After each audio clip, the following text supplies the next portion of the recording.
all of that happened with the police being called and me finding out that Rasheed actually went to go and see Sasha, and knowing that those two had sex, like I said, I was very sad that we now had gotten to a point to where the police were called.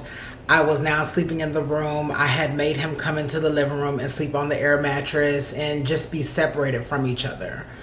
But being in a close corridor apartment, there was only but so much space that me and him could, take from each other. And those next couple of days after that, Rasheed was just being very nice to me and just really trying to speak to me. I was trying to stand my ground and just really distance myself from him and really just not be in his presence. But again, when you really love somebody, that is super hard to do. So I want to say maybe that weekend, he had texted me and he said, hey, let's go out to eat and let's just talk about some stuff. Now, at this point, we had already had like a list of like our favorite restaurants that we would go to. And I put him on to one of my favorite top restaurants in New York City, which is Viv. And we decided that we were going to go there. So the night that we decided that we were going to go out to eat, before we even left, I just wanted to see if he was going to lie to me about the situation with him and Sasha. So we're in the kitchen and we're getting ready, and I just looked at him and I said, hey, just for my own clarity and everything else, like, did you have sex with Sasha?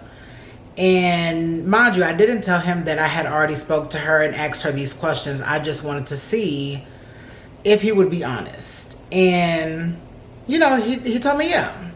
He was like, I had sex with her, both orally and vaginally. And just to hear it out of his own mouth made me just not only disgusted, but I just felt so ashamed of myself, and I felt so bad because I really just could not understand like what about this man was making me stay.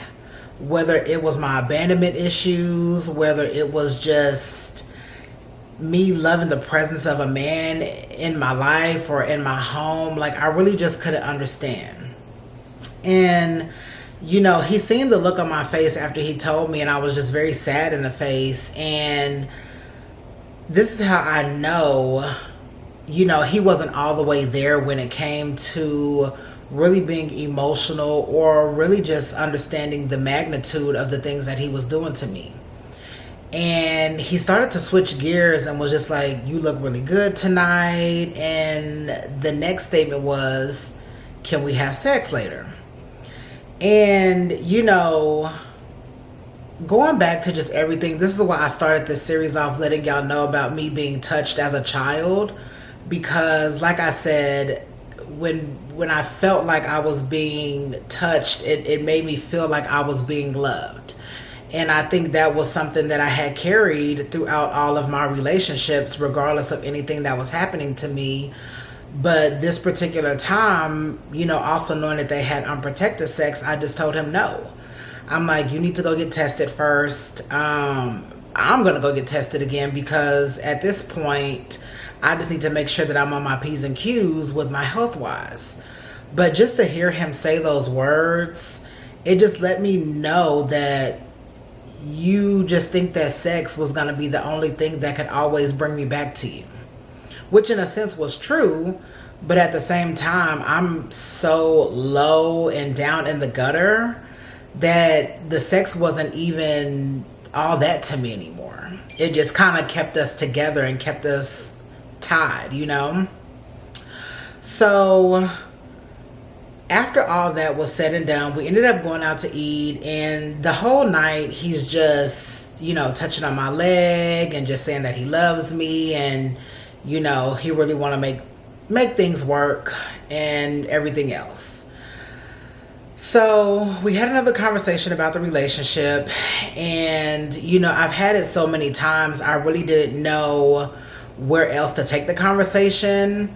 But by this point, I'm already starting to feel so low about myself. I didn't feel secure anymore with who I was. My confidence was very shot. And like I said, I was turning into a person that when I looked in the mirror, I really didn't even recognize who she was anymore. And I fully just started to commit myself into the relationship. Because now me trying to kick him out and us having that conversation and just knowing that he couldn't leave, you know, he had the choice to leave for sure because he had money. And I think that was also a reason why I thought maybe, you know, he's gonna change. That is the one thing I just kept thinking to myself throughout this whole experience was, you know, if I do this and I do that and we're going through this, and you know, not all relationships are going to be peaches and cream. So I'm thinking this was the foundation to making us stronger as a couple. Like, yes, we're going to go through stuff, but it can't just be one-sided. Because I, on the other hand, was never talking to anybody. I never had sex with anybody while we were together, and I would never make him feel like he was worthless. But on the other hand, he was starting to make me feel that way, like I didn't have any value about myself or just anything in life. And so once we got done from the restaurant, we did end up coming back home. And by this point, it was a little weird because some of his stuff was out here. I made him put some of his stuff on the rolling rack. I was like, you know what? I at least want to have a little bit more power back. I was starting to put stuff back in my room, our room, I should say, and put stuff back into the big closet because, again, I had a lot of stuff. But I was trying to make accommodations for him to make him feel comfortable because, again, I'm just that kind of girl. Like, if I'm in a relationship and I really love somebody and they are the man, I want to make sure that I'm treating you like a man should be treated. And, you know, that's the problem with the world now. This generation is just so messed up when it comes to dating. Everybody is just looking for transactional relationships. Nobody is really giving that old school love, like really trying to know who your partner is, really trying to know what their likes and dislikes are, and really, like I said, just catering to that person. But it cannot always be one-sided.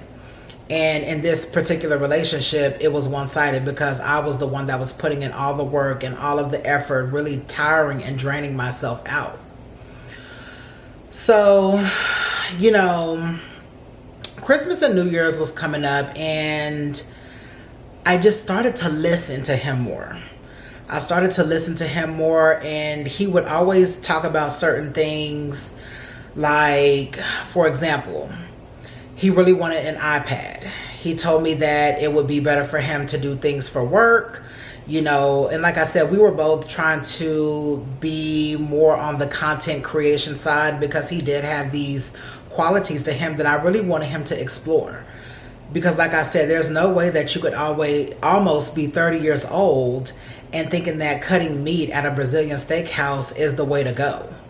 Because you have so many other good qualities to you that I think you should explore. And so once he told me that, I'm like, you know what? Let's go get you an iPad. So a couple days later, I took him to go get an iPad. Then he was telling me about the story about, you know, him having to sell his PlayStation from his last apartment, whatever the financial reasons was why he did that. I'm not sure. But I thought to myself, I'm like, okay, well, you keep saying that you're bored, and I feel like the outlet for you being bored is talking to other women and talking to other people. So let me buy you a PlayStation. So for Christmas, I bought him a PlayStation 5. And just the whole month of December, it was really just me going hard and just really trying to exhaust whatever love and whatever options I had left to give him. Because at this point, I'm already crazy in my mind, going head over heels for him. Because like I said, when you really love somebody, love is unconditional. You can't just turn that off, you know? So I was buying him like little things here and there, the PlayStation, the iPad, more winter stuff, clothes, shoes, just really trying to show him, because I could tell the type of women that Rasheed dated, he was probably the one that was always paying for stuff and was always putting in the work, because like I said, he was very detached from having any type of emotions.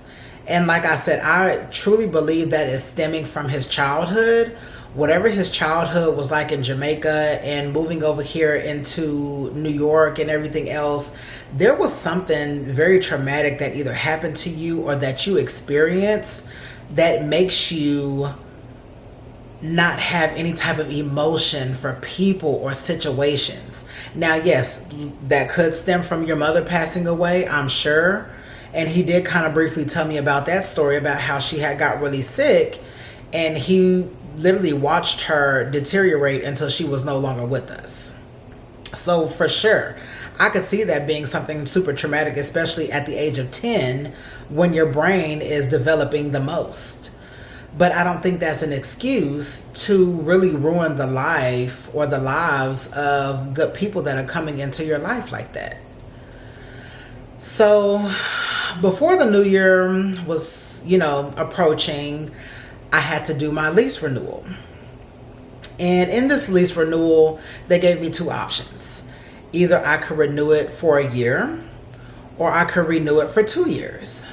So in my mind, I'm like, well, you're living here now. And I did only have the intention of renewing it for 1 year because I said to myself, I love my apartment. I love the space, but I would really love to move like to Queens or Jersey City and just really get into my grown woman shit. Because I don't mind the Bronx, but the Bronx is not really fitting the aesthetic of where I want to be in life. And I want to upgrade. I think life is all about upgrading and evolving. So I felt like those locations and just what I'm going for, which is like a loft or, just something a little bit nicer. I could do that. And then in the meantime, if I wanted to, I could easily rent out my apartment here and turn it into an Airbnb and make a little bit of money on the side. But he's like, let me think about it. Because, if we're going to take this relationship serious, I would be willing to put my name on the lease with you and we could work it out and stay for the next 2 years. I said, okay, fine. So maybe 2 weeks went by and one night he came to me and he said, again, Nolani, I'm just really tired of everything that's going on and I'm for sure now that I want to be with you. I'm for sure I want to be with you. I'm going to stop everything and I'm going to take you more serious. But I had already heard that enough to where I wasn't as gullible as I was before to now believe it again. So I said, okay, Rasheed, I understand where you're coming from. I just want to make sure that we're on the same page as far as everything is concerned. It's about to be a new year. I don't want to go into the new year with these same problems. So I think, what will solidify you being serious is you putting your name on the lease. And we both agreed, give us some time. And before the lease was actually due, he would have made up his mind by then. So going to my friends, I think by this point, I had already told them enough to where they were like, no, Lana, you should leave him because it's just getting worse. And it's changing you. Like at this point, people at my job were starting to see a difference in me. Definitely my friends were starting to see a difference in me. I was even noticing the difference in me, but I didn't really want to accept it because I thought I was a strong person, so I didn't want to really resort to thinking that I had bad anxiety or especially thinking that I had depression, because I feel like people that were depressed were just looked down upon, or they were just always sad or just always didn't enjoy life. And for me, I enjoyed life. But like I said, I started to see a very huge decline in just my day-to-day life, my day-to-day activities, how I moved. And it really opened up my eyes to say, hey, girl, you're depressed. And a person that has never experienced it, it's pretty hard to navigate. And even dealing with the after effects of everything now, it's still hard for me to navigate it now. So I'm telling my friends back home, I'm like, hey, and I was a little excited when I told them too. Let me not forget that part, because I'm like, you know what? This is going to be the icing on the cake. He's going to change. He wants to sign the lease. And I think my friends had just heard it all before, just like me. And like I said, your friends are always going to be able to tell, or your friends and family are always going to be able to tell you what you can't really see because you're blinded by the situation. So my friends were like, girl, are you sure you want to do that? Are you sure you want to put him on the lease? Because if everything like this is already happening and going on, what is going to change by putting him on the lease? I think if anything, you're putting yourself in a deeper hole than what you're already in. And I'm like, no, girl, I see a difference in him. Mind you, didn't see anything. But I didn't want to feel like I am losing this battle. And I didn't want my friends to look at me any type of way or even to judge me, and if they're my real friends now, I know they would never judge me. I think they will love me regardless of any decisions that I make. But it's just also about being super smart with the decisions that I'm making. And throughout this whole relationship, I wasn't making smart decisions. And so I talked to them about it, and it was very mixed feelings because it's like, okay, girl, we've heard it all before. And I felt like they were being supportive in a sense, but I also felt like they were not being supportive because I had talked to them about so many things that Rasheed was doing to me at this point. And to be honest, real girlfriends are going to keep it 100 with you, and that's exactly what they were doing. But when you're stuck in it, you don't want to hear that. I didn't want to hear that.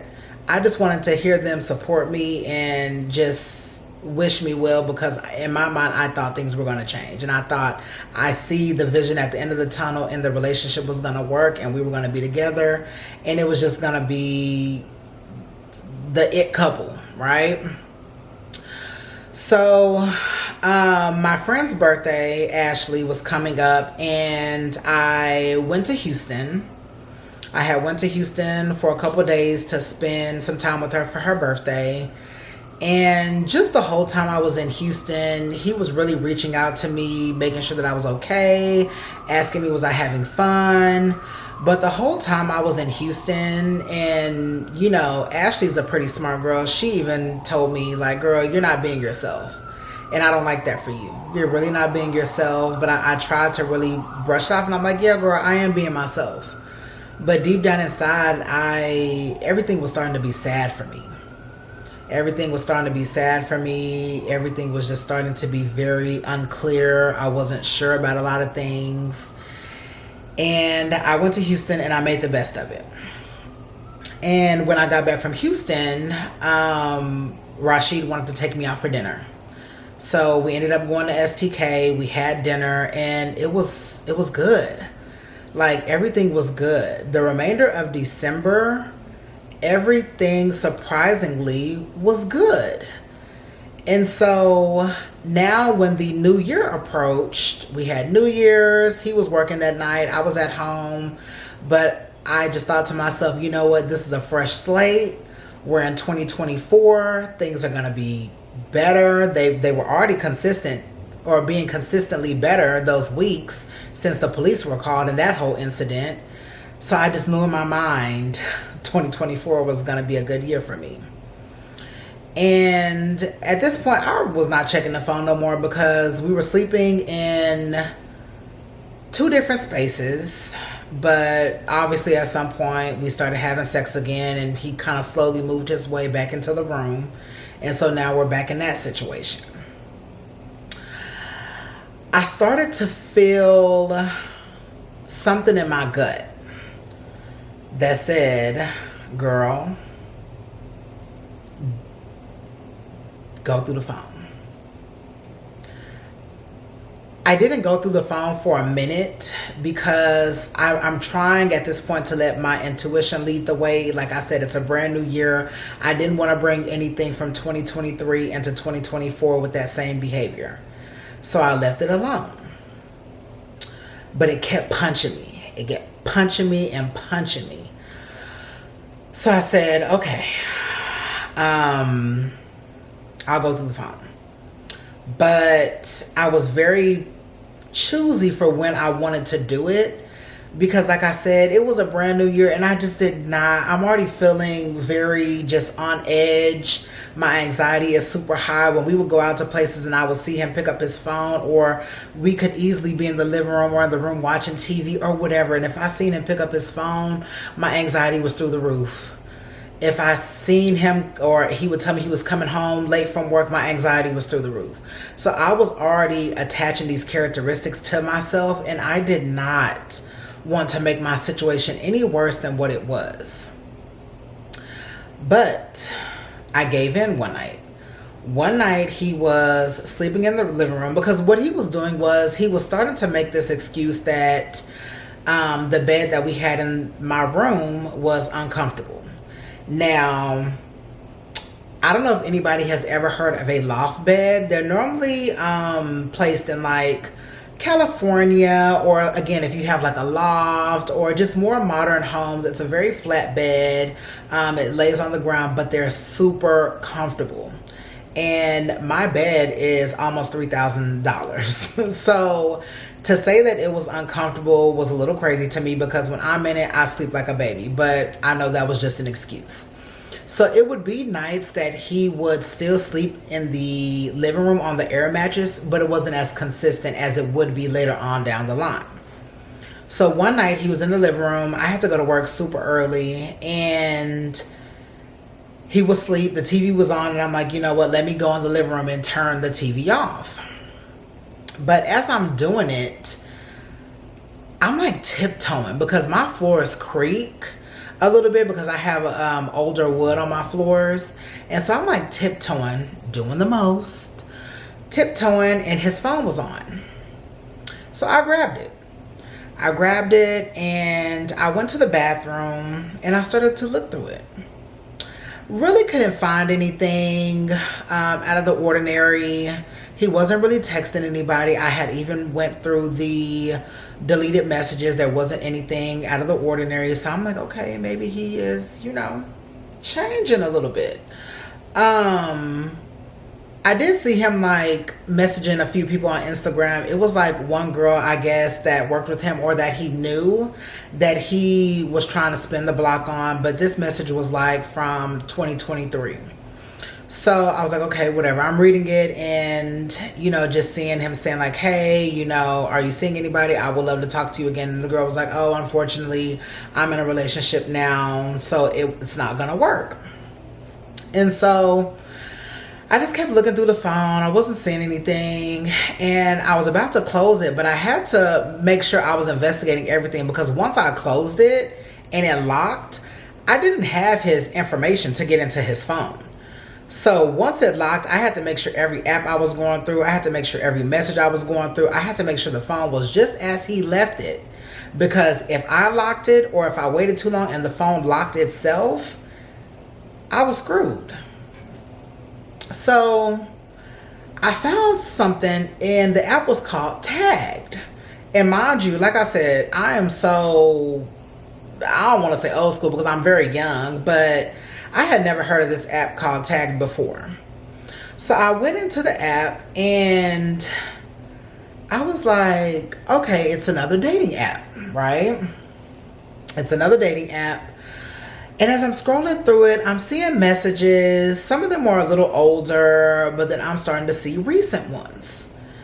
And I'm looking in the recent messages, and there's definitely trans women in there. And as I'm scrolling a little bit more, I see this person, right? And the person is just like, ass tooted up, no face, no nothing. So I'm like going through the message, and I'm reading the messages between him and this person.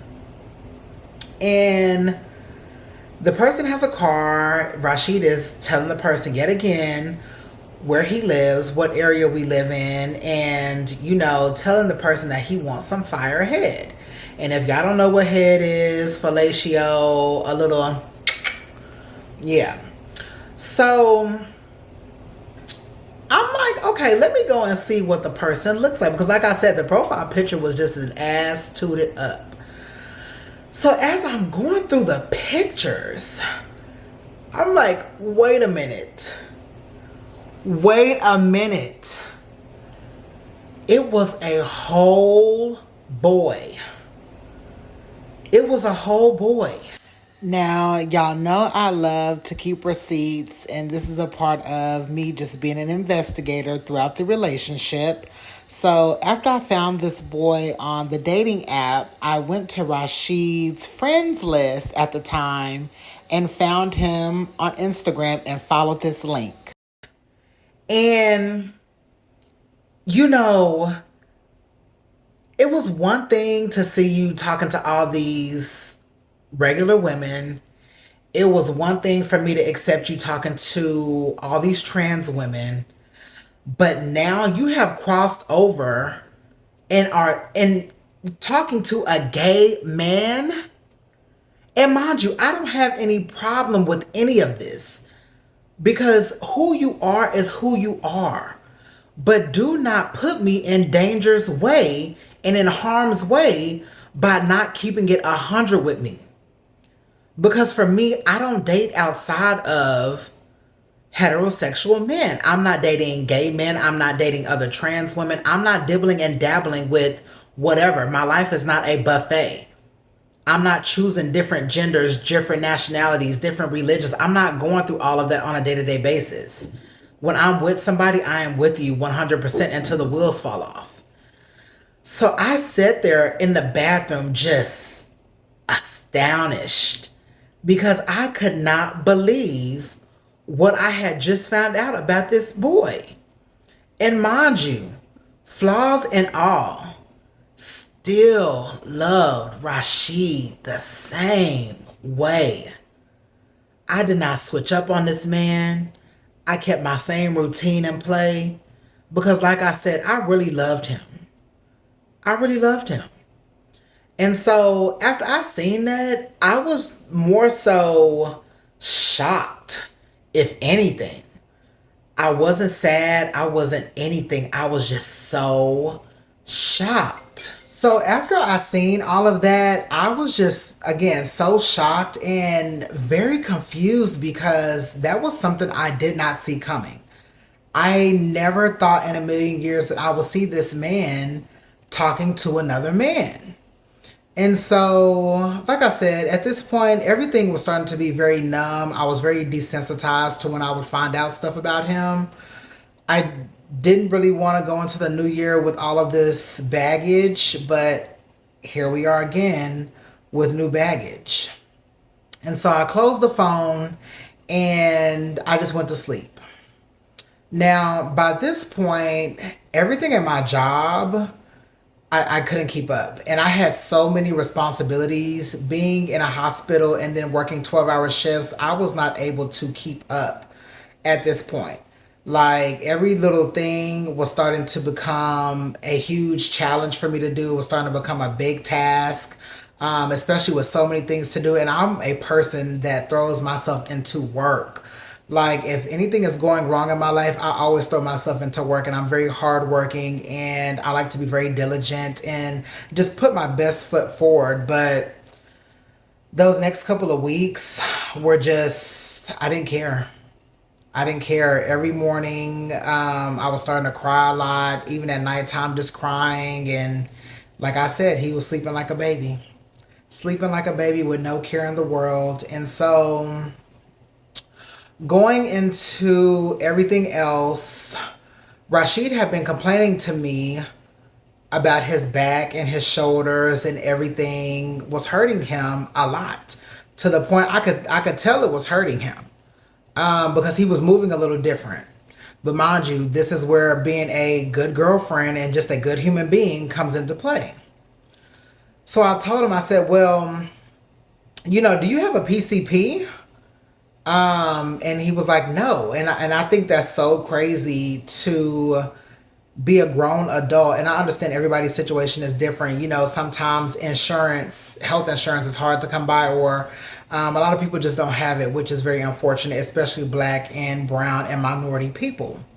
So I didn't really judge him for that, but I'm like, okay, you have insurance. Let's get you a doctor. I stayed up and researched over 50 doctors for this man. And I try to be black everything. So I told him, I said, well, let me try to find you a black doctor.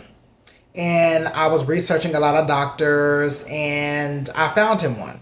She was a black lady in Midtown, accepted his insurance. And if y'all have ZocDoc, or if you don't know anything about ZocDoc, if you ever need anything, surgery, consultations, dentist work, chiropractor, whatever, go through ZocDoc. If you have insurance, you put your insurance details and it will literally give you a list of people in your network and in your area for you to find the best care for anything that you need. So shout out to ZocDoc. And once we found him the doctor, I went a step further. I started researching chiropractors. And I booked him an appointment, which would have been like a week later for a chiropractor. But that whole week, I just made sure I paid attention to him, really giving him the care that he needed, massaging his back, his shoulders, getting him icy hot, really putting in the work. But mind you, still didn't tell him that I had found out about him texting this boy, and I left it alone. Because I'm like, you know what, it's other important things going on right now, so let me take care of you with this. So the pain ends up getting worser. And when I asked him, I said, okay, well, you're working a lot. And Rasheed is one of those people that, no shade to anybody that wants to be a blue collar worker. Everybody is meant to do something. We all need somebody in this world to do something for us. But it was to the point to where his job, I felt like, was using him because they knew he was a yes man. Anytime they needed him for stuff, he was always jumping and willing to do it. And, it made sense because, like I said, he does see himself being a general manager of a restaurant that he works at. So shout out to him and shout out to Fogo de Chao. But, as it continued, I started to tell him, I'm like, you need to take some time out for yourself. You have to take some time out for yourself. You cannot always be a yes man because if not, your shoulder is going to get worse.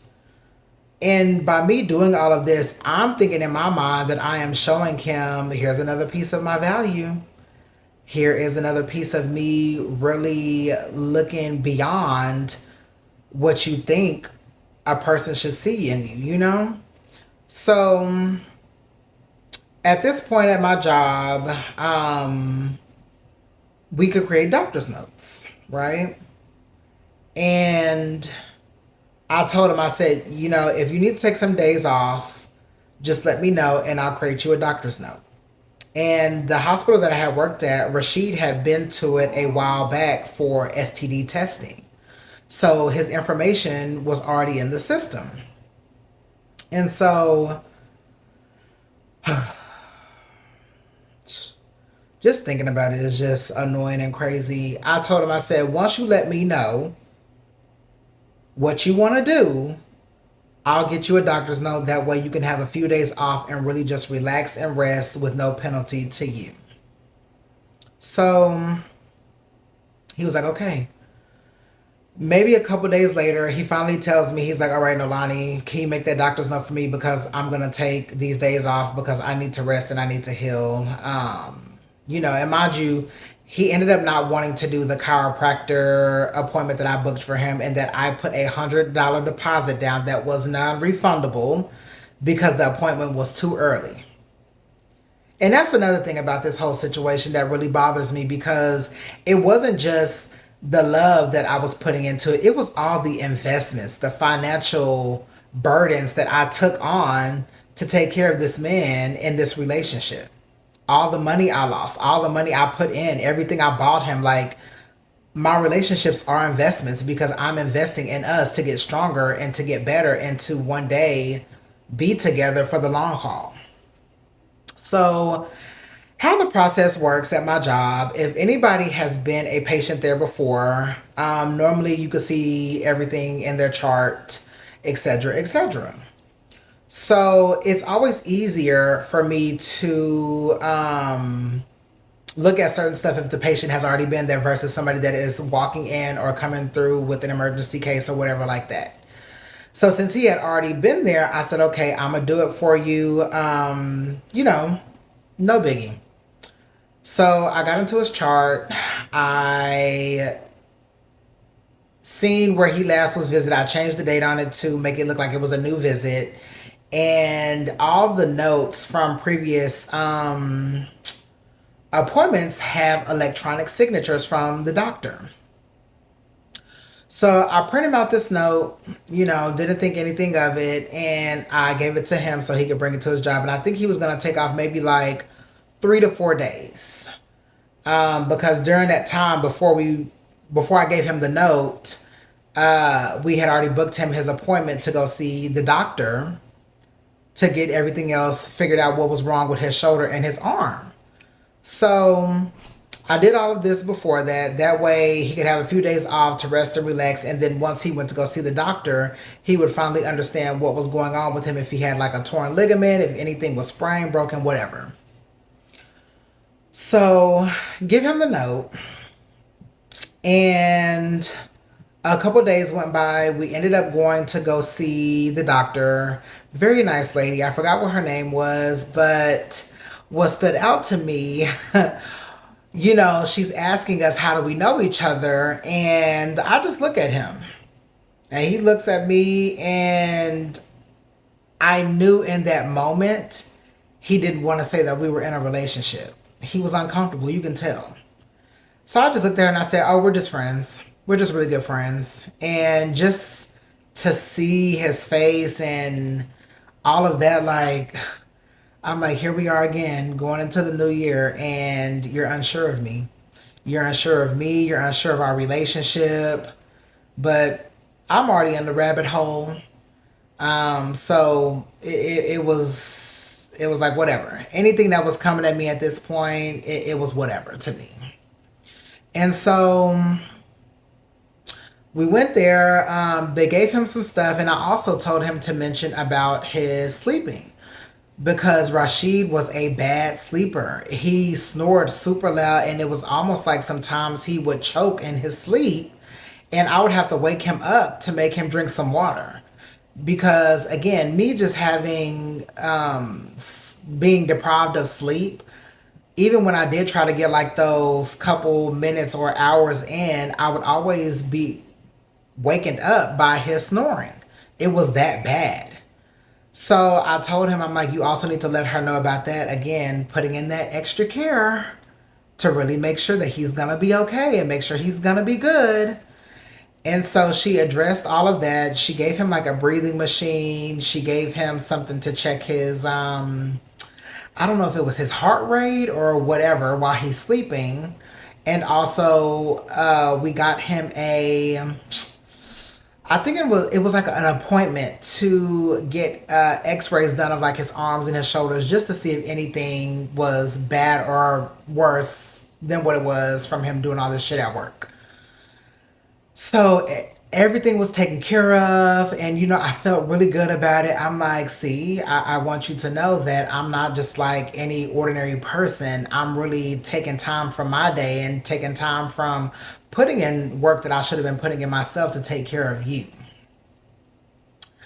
The next day, I had to go to work because I think I took off maybe like a day or two just to spend some time with him, just to make sure that he was doing everything okay, making sure that, he was really staying on top of it. That way, when he needed to present the machine back to the doctor, all the results could be accurate, and then they could really sit there and figure out everything that was wrong with him to get him on a better track to a better life or better sleep or whatever.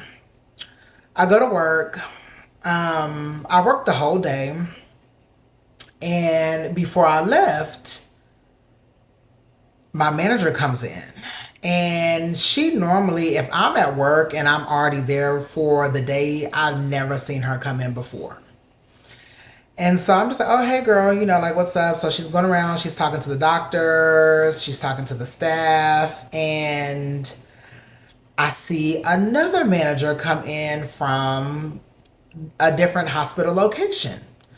And so I'm like, that is so strange that everybody just wants to come today. So, I'm wrapping up some vitals and doing some blood work for a patient. And when I'm about to, finish all of that stuff up, my manager says, "Hey, Nalani, can I come speak to you in the back for a minute?" I'm like, "Yeah, girl, sure." So,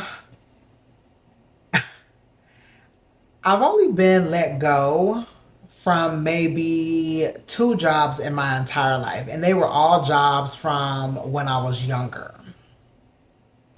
But I always know when somebody has you sit down with them and it's another person in the room, it's never a good thing.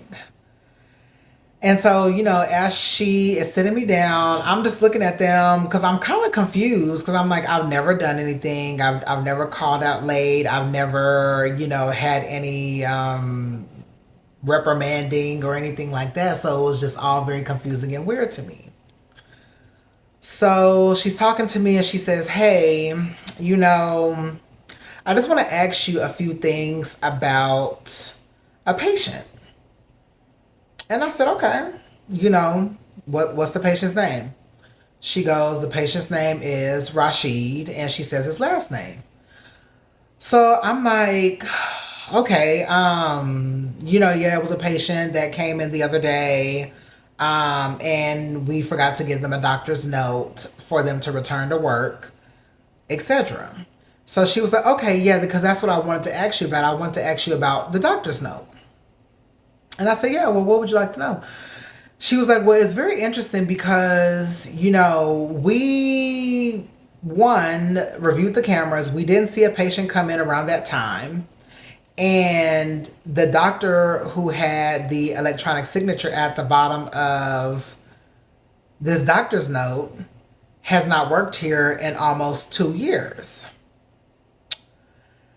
And so at that point, I'm like, I'm an adult. And if I'm caught, I'm caught. But I didn't admit to it. I just said, "Well, hey, I'm not sure where this conversation is going, but I really would like to just cut the small talk. What are we doing here?" And she said, "Well, we're going to go ahead and suspend you, and we're going to do a further investigation, and we'll call you with a follow up for next steps." And I'm just sitting there and I'm just like, anytime a job says that they are going to suspend you and do further investigation, you might as well just go ahead and wrap it up because you are let go. You are fired. And that was such a good job to me. Like, I was literally bringing in about $4,000, $5,000 every 2 weeks after taxes. So that was really a good job. And sometimes I would complain about it because just dealing with all the stress that I was dealing with at home with him and then going to work and having to deal with other people's problems, not fully understanding what the hell is going on with me was just always a lot. But that was such a good job for me. And so when I'm leaving and packing up my stuff, I'm on my way home and I'm just sad. And I'm beating myself up about it because not only am I allowing you to turn me into a different person, not only am I allowing you to make me feel insecure, to have anxiety, to have a low self esteem, not only am I allowing you to make me be in a competition with these women, these trans women, and now a man, but now you have made me lose my job. You made me lose my job. And yes, it takes two to tango because I did it. So I'm going to take that accountability because I did it. I made the doctor's note for you. And I don't know if I left the computer open or if something was alerted to them. I don't know how that stuff works. But at the end of the day, now I'm going so deeper in it with you that I have now lost my job. And so I'm texting him and I'm calling him and I'm like, I just lost my job because of that doctor's note. I just lost my job because of that doctor's note. And I really started to, I don't even want to say low at this point, I was really just not who I was. And that's the best way I can put it. I can't even try to think about the words to even tell y'all. I was just not who I was. And I've never really clinged on to a man like that. Like I was with Rasheed, to allow him to make me mess up my job, just mess up my household, like turn my life upside down, because that is exactly what he did to me. At this point, he had turned my life upside down. But I was riding with him till the wheels fell off. So I didn't care. But at that point, I started to feel more worthless. And that was probably the first night that I ever started to have suicidal thoughts. Now, I'm pretty pussy in a sense to where I don't think I could ever go through with stuff like that. But I just remember that train ride going home from work that day, I started to have suicidal thoughts. And just thinking about, you know, what would happen?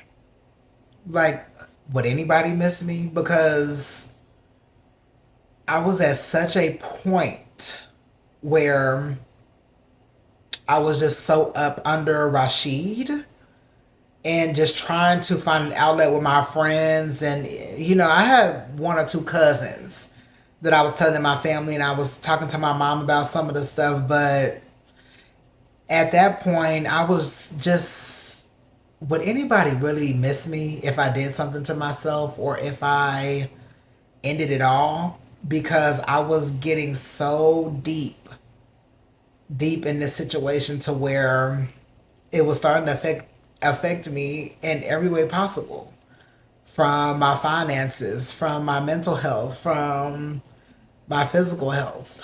And like I said, I've just never been in this place in life before, and I've never really experienced that kind of stuff. So to allow somebody to, like, come in and do that to me, it was very hurtful. It was very hurtful to me, like me versus me at this point, because a part of me knew I should have left or I should leave. But a part of me is like, girl, you love this man, so stick it out until you can't stick it out anymore.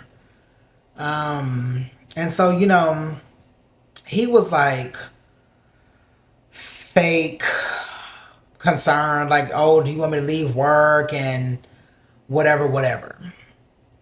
But I just knew that none of that was worth it.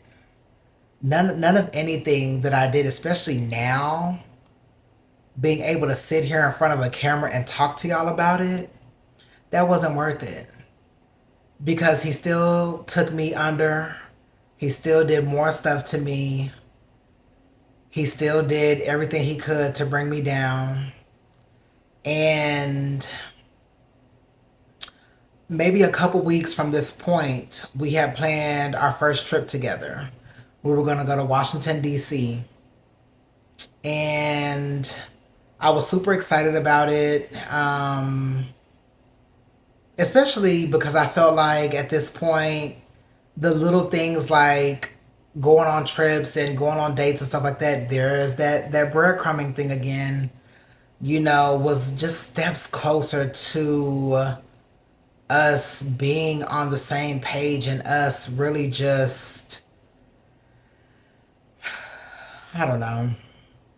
But again, here we are in the new year. Same dog ass nigga. Same bullshit. And with DC coming up, the